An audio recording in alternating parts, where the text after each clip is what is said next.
Hi പ്രിയ കൂട്ടുകാരെ, മറ്റൊരു വീഡിയോയിലേക്ക് എല്ലാവർക്കും സ്വാഗതം. ഇന്ന് പറയുന്നത് conversion rules for active voice and passive വോയിസിലെ ഫ്യൂച്ചർ ടെൻസിനെ കുറിച്ചാണ്. First of all, simple future tense. Rahul will play cricket. Rahul will play cricket. ഇനി അതിൻ്റെ കൺവേർഷൻ നോക്കാം. Cricket will be played by Rahul. Cricket എന്നുള്ളത് ഒബ്ജക്റ്റ് ആയിരുന്നു നേരത്തെ, അത് സബ്ജക്റ്റായി വന്നു. വിൽ ബി ചേർത്തു, ശേഷം past participle of the verb, then by Rahul. അടുത്തതായി നമ്മൾ നോക്കുന്നത് future continuous tense.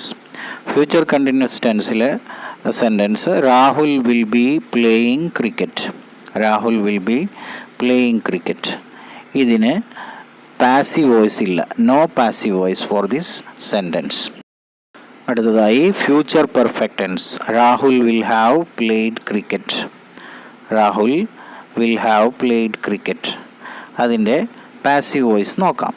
Cricket will have been played by Rahul. Object സബ്ജക്റ്റായി വന്നു, വിൽ ഹാവ് ചേർത്തു, വിൽ ഹാവ് ബീൻ ചേർത്തു, ശേഷം past participle of the verb, ശേഷം ബൈ രാഹുൽ. അടുത്തതായി future perfect continuous. Rahul have been playing cricket. Rahul have been playing cricket.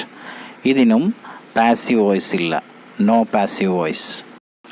Active വോയിസിൽ നിന്ന് passive വോയിസിലേക്ക് മാറുന്ന വീഡിയോസാണ് നമ്മൾ ഇതുവരെ ചെയ്തത്.